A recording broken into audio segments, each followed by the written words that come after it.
The forgotten cigars smoked by presidents. On a February evening in 1962, inside the Oval Office, the President of the United States called in his press secretary and asked him for a favor.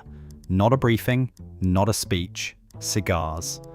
Roughly 1,000 of them, his favorite brand, a small, unassuming smoke called the Petit Corona, made by a company most Americans had never heard of. By morning, his press secretary had found 1,200. Only then did the president reach into his desk, pick up a pen, and sign the order that would make those very cigars illegal in America for the next 6 decades. That president was John F. Kennedy. The brand was H. Upmann. And what most people don't know is that this wasn't the beginning of the story, it was almost the end of one. Behind that cigar was a German banker, a bankrupted fortune, a stolen brand, a revolution, and a factory that changed hands 4 times before most of its founders were even dead. This is the story of the cigars that sat in the hands of presidents, and how one of them, beloved by the most photographed men in American history, was nearly erased from existence. Why this cigar matters. To understand why a cigar deserves a place in presidential history, you have to understand what a cigar meant before it became a hobbyist's indulgence. For most of the 19th and 20th centuries, a cigar was not a luxury item pulled out for special occasions. It was armor. It was signal. A man photographed with a cigar in hand was a man who could not be rushed, could not be intimidated, and had already made up his mind. That is exactly the reputation H. Upmann built for itself in Havana. Quiet confidence, understated elegance, a smoke associated not with excess but with authority. It became one of the 5 largest tobacco houses on the island, decorated with 7 gold medals from international exhibitions in the second half of the 19th century. Long before Kennedy ever touched one, it had already been supplying royalty. The brand held a royal warrant as official provider to the King of Spain. And it was not alone. Decades earlier, another cigar had already tied itself permanently to the American presidency, not through elegance, but through grit. Ulysses S. Grant, the Union general who forced the Confederacy to its knees, became so associated with cigars that Americans began mailing them to him by the thousand after his victory at Fort Donelson in 1862. Historians still debate how many he actually smoked in a day, but the image stuck. A general, a cigar, and an unshakable resolve. 2 presidents. 2 very different cigars. 2 very different reasons the world remembers them. But both stories share the same quiet tragedy. The brands and habits that once defined power in America have almost entirely vanished from public memory. The origin story. The story of H. Upmann does not begin in Cuba. It begins in Germany, in the port city of Bremen, with a young banker named Hermann Dietrich Upmann. In 1839, at just 23 years old, Upmann boarded a ship bound for the New World, sent to arrange business for a German import-export firm. Somewhere on that voyage, a fellow passenger convinced him to make a detour to Havana. It was meant to be temporary. Upmann never fully left. What he found in Cuba was a tobacco trade already legendary, but scattered across small, independent operations without the financial backbone to expand. Upmann, the banker, saw an opportunity the growers did not: credit. He opened a bank catering specifically to tobacco farmers and cigar manufacturers, and as a promotional gift for his banking clients, he began packaging cigars in custom cedar boxes stamped with his name. The gift became more popular than the bank. In 1844, Upmann purchased his own cigar factory on San Miguel Street in Havana and began producing cigars under his own name for the first time. He is credited, alongside his brother August, who later ran the Havana operations, with pioneering the cedar cigar box, a packaging innovation still used by nearly every serious cigar maker in the world today. It was not a marketing gimmick. Cedar controlled humidity, preserved aroma, and protected the tobacco during long ocean voyages. It changed how cigars were shipped and sold everywhere on Earth. By the time Hermann Upmann died in Germany in 1894, The brand carrying his name had already become one of the most respected names in Havana, but his family would not keep it for long. The Golden Age. For nearly 80 years, H. Upmann thrived under family control, expanding into a massive factory that workers nicknamed La Madama, employing over 200 cigar rollers by the 1890s. The brand won prize after prize at international exhibitions. It became a fixture in the humidors of European aristocracy, American industrialists, and eventually the American presidency itself. It was this reputation, smooth, medium-bodied, unpretentious, that would later capture a young John F. Kennedy who was introduced to cigars by his father, Ambassador Joseph P. Kennedy. By the time Kennedy reached the Oval Office in 1961, the Petit Corona was reportedly his daily companion, smoked in short breaks between meetings, often left half-finished in an ashtray when duty called him away. Kennedy wasn't hiding this habit. Aides and White House staff openly acknowledged his fondness for the brand. It had become, without anyone quite planning it, one of the most photographed and quietly influential cigars in the history of American politics.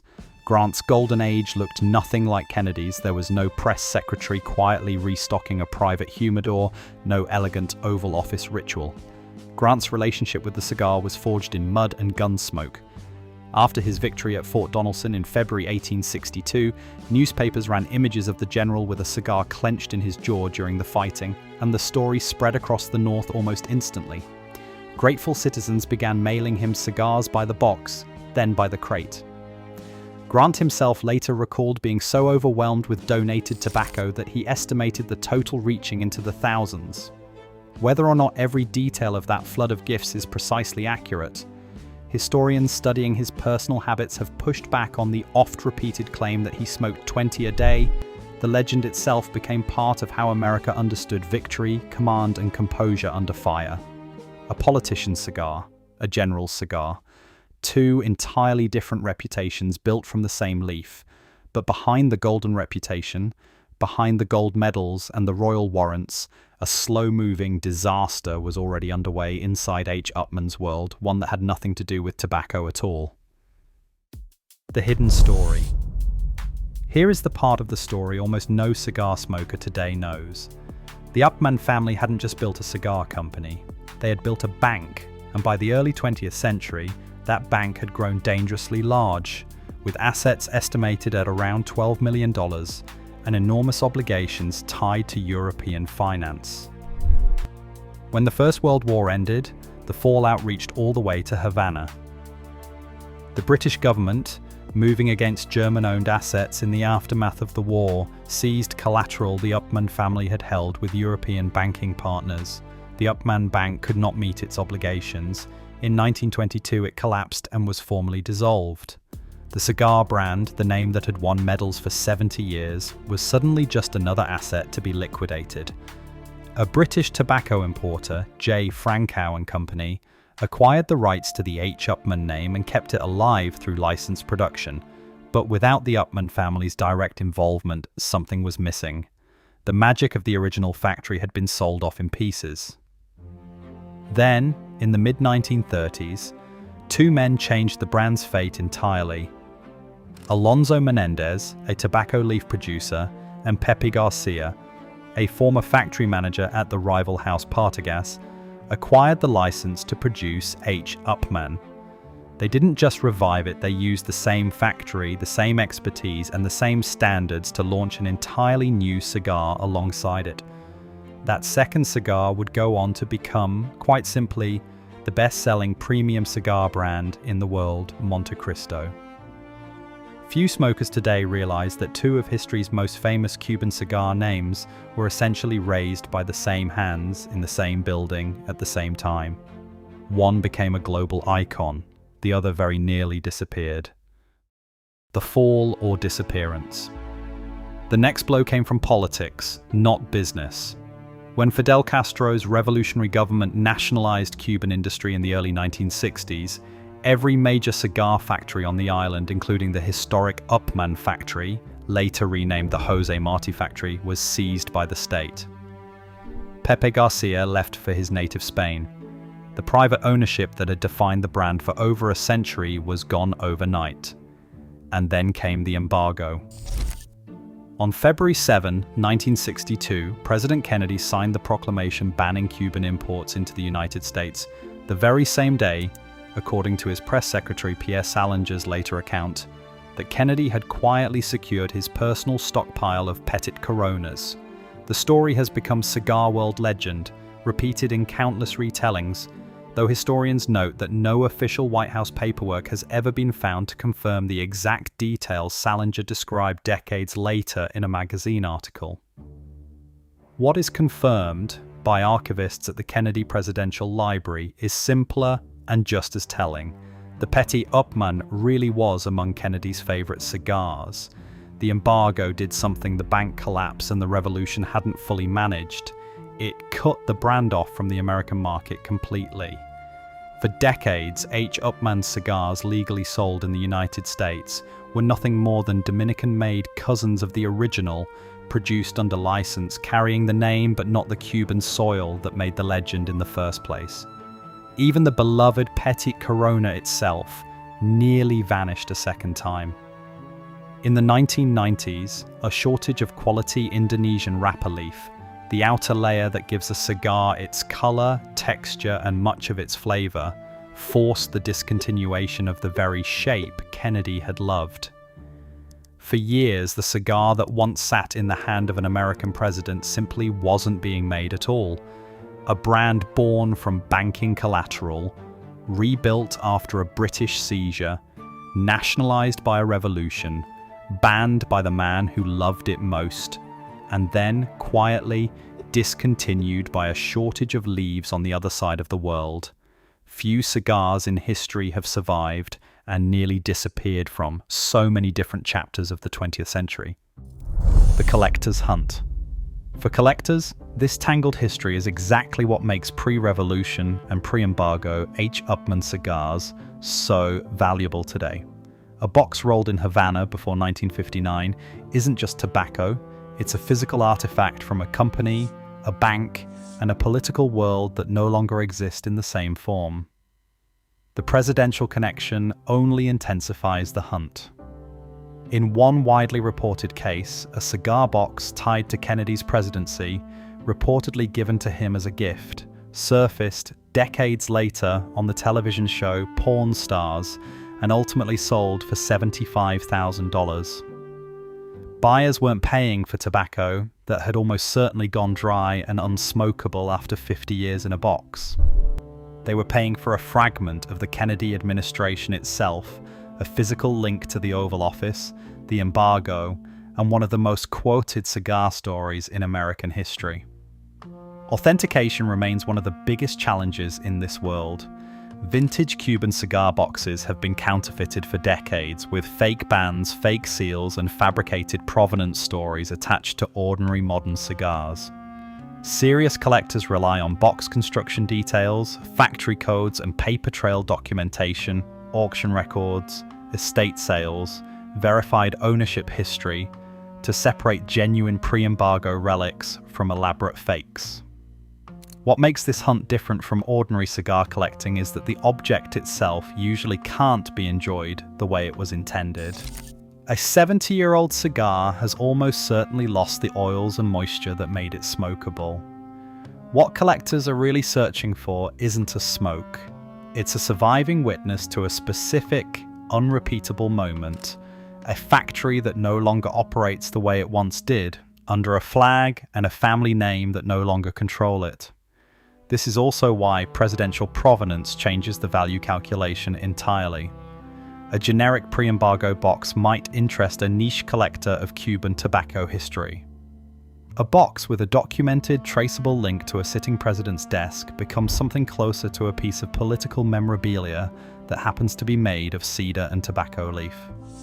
It sits in the same emotional category as a signed letter or a worn campaign button, evidence that a specific human being, at a specific moment of consequence, held this exact object in their hands.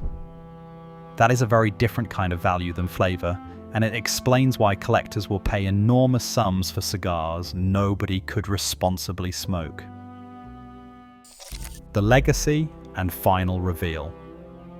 So why does a small, unassuming cigar still matter more than a century and a half after a German banker first packed one into a cedar box as a gift for his banking clients?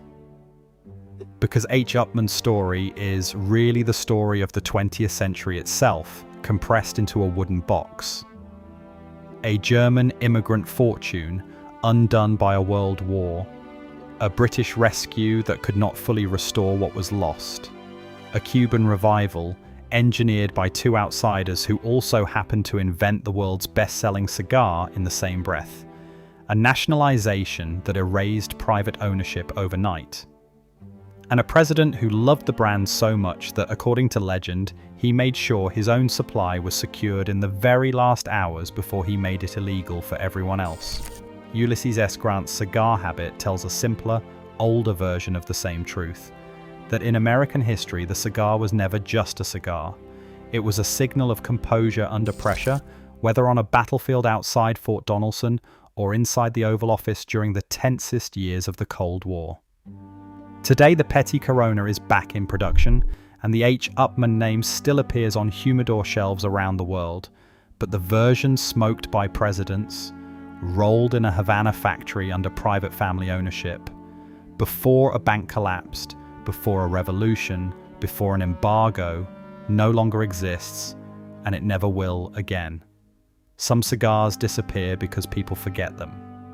Others disappear because the world around them changes so completely that the thing itself becomes impossible to remake.